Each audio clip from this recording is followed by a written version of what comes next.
Hello, wonderful people. I hope you're having a splendid day and welcome to today's reflection. I am Lawrence and you are listening to Alien Perspectives.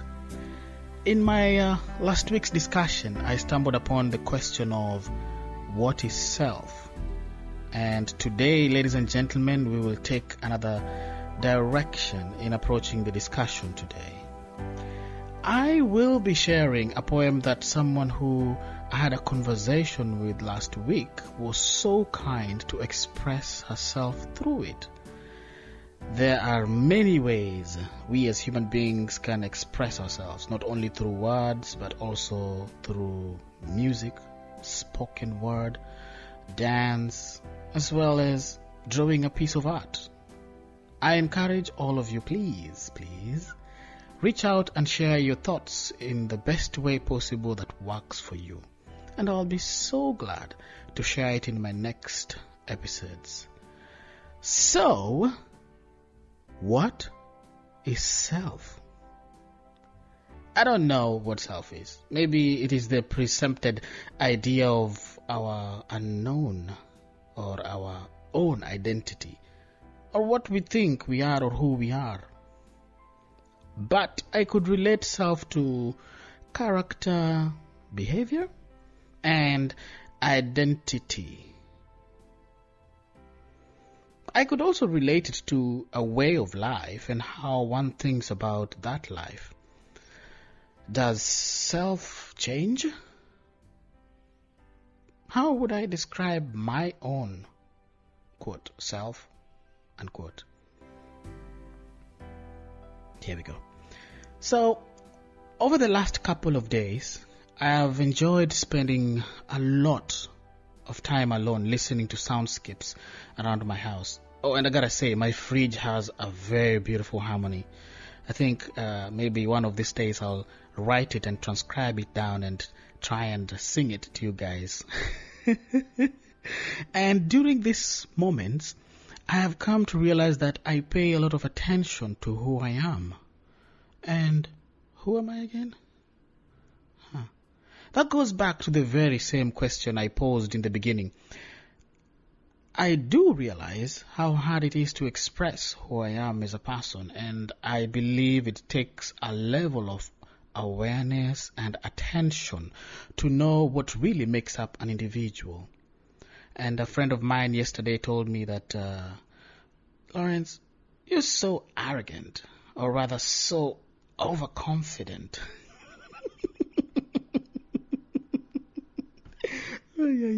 I've never seen myself as an arrogant one, but overconfident, just comes with belief that you could do stuff, or get things done. And it is that block in our personality, a part of what makes us, or makes up the self. And I think it is really. Yeah. Yeah, the fake laugh is to that person who asked me that question. Yeah. Anyways, self to me means sarcasm. At the same time, it all depends on how you decide to define sarcasm. And that is where people have misunderstandings on. Somebody might say, I think I know you. And you're like, you don't know anything about me. Because again, human beings choose to see things and view things the way they can relate to them. Because it is the only word, sarcasm, that can describe who I am. And it's the only word I could find that fits the description of myself. Many people think I am a joker or not so serious. But it all goes down to how well you pay attention to who you are. And that involves time. That often makes up a lot of questions, and it makes many of us have questions in mind like, what group do you belong to or not belong to? What do you do all day? What would you like to spend the majority of your life doing? What makes you reference Alice in Wonderland? Oh, good movie, by the way. There is an Asian version that was done. Wow, that is like amazing. So check it out. So time is something we can never get back, ladies and gentlemen. No refunds, no returns either. And it is with that time that we find our true selves, our true identities, only if we pay attention to ourselves. The self is the whole of all our experiences or time spent. Have you thought of what you spend your time doing? Is it something that you think defines you? If it is, do you want it to define you or to keep defining you? And digging deeper, could there be such a thing like the true self? Because we all have a self before we can figure out what that self entails. And it is said over and over again in the news that most people spend the most time working to live instead of living to work. Absolutely. Examples are next to you. Our parents, oh gosh, they work all their life to take care of us.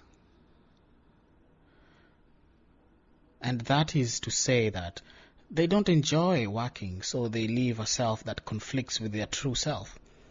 And we've seen this in arguments a lot. Even in movies, it's portrayed. Our society has really constructed ways in how we learn. But many people don't really pay attention to those kinds of things.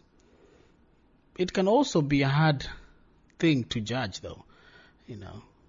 I remember in my upbringing that you did not have a choice for the most part in who you wanted to be, because you are forced or focused on living a surviving kind of lifestyle. Each day at a time. You just have to survive each day at a time. You have no option. But did that define me and thus myself? I think it did. To some extent, though. I think it is your eternal world. The world. The one no one can take from you, but also no one can cultivate but you. So one of my friends was so excited a couple of days ago because she found a way to store all her online knowledge into one digital space. And I could not help but think, is she putting a version of herself in the digital space? I mean, it is all her ideas and thoughts.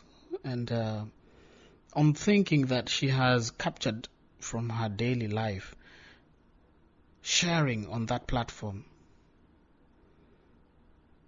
without even thinking twice. But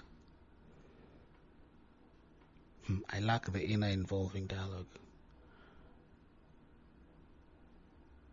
So the thing that transforms your attitudes, we have all encountered our motivational self, or our self that wants that last piece of the chocolate cake, or wants so desperately to walk that extra mile before we head back, You know that self? Yeah.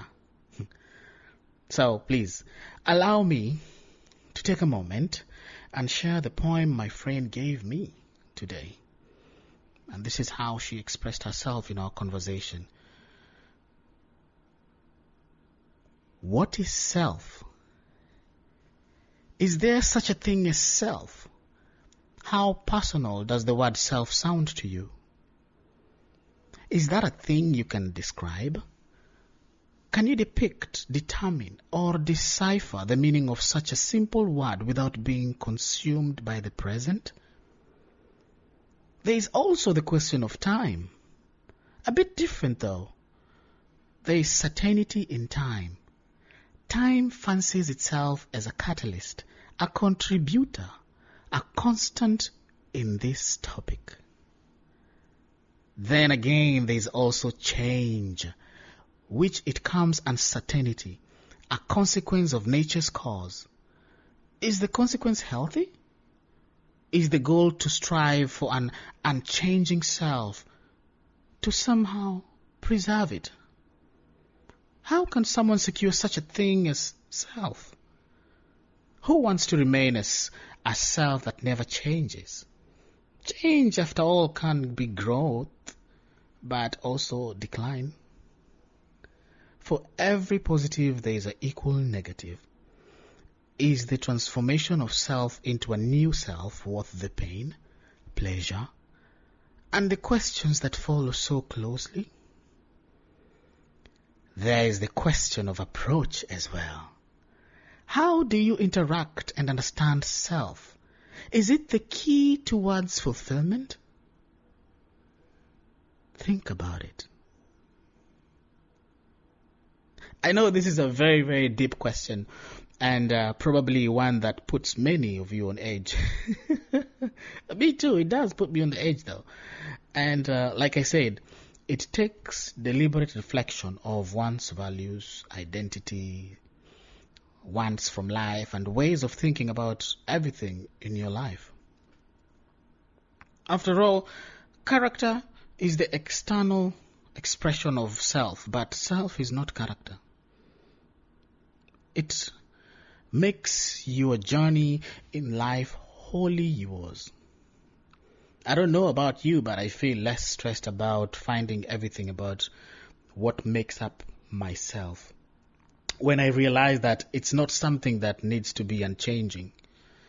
It evolves as I spend my time. I don't need to have the same part that makes up who I am, the same as when I was a child up until I die.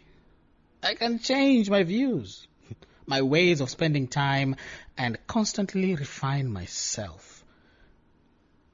I can get to know it. If I don't like what I find, I can change it. I actually did. I did that. I just graduated with honors in a 4-year degree in vocal performance after a not so spectacular high school GPA. You really don't want to know. Anyways, I changed my own predetermined narrative. I had a few setbacks in life and constant pushbacks on what I knew to be my true self. Don't get me wrong, I'm still going. I haven't finished yet, and don't count me out of the need to reflect club, My change, though, was a big one, but I think self is many small changes of realizations over a long period of time. And if there's something I would like you to take from today's reflection, is that self is many small changes or realizations over over a long period of time. Yes. After all, time fancies itself as a catalyst, right? Remember the poem? Yeah, it does. It could be as simple as finding joy or choosing happiness in what you're doing right now with your time that could lead to answering the questions for you. It could be just knowing about yourself a bit better by spending time in a quiet space for a bit each day. The relationship between self and time is bound by the ability and willingness to pay attention and choose what works for you. Oh, relationship. What is relationship anyway? That's a very broad one. But it's a story for another day. Yeah. The wonderful thing about this whole discussion today is that it's all up to you. It's totally up to you. So please let me know in the comments what you think about this reflection. Let me know what resonated with you and what made sense, or what did not. I welcome both. And if you would like me to post or talk about anything related to yourself, please let me know by emailing me at alienperspectives30@gmail.com. I have been your host, Lawrence, and thank you for wonderful feedback last week. You have been listening to Alien Perspectives. Join me next week as I talk about relationships.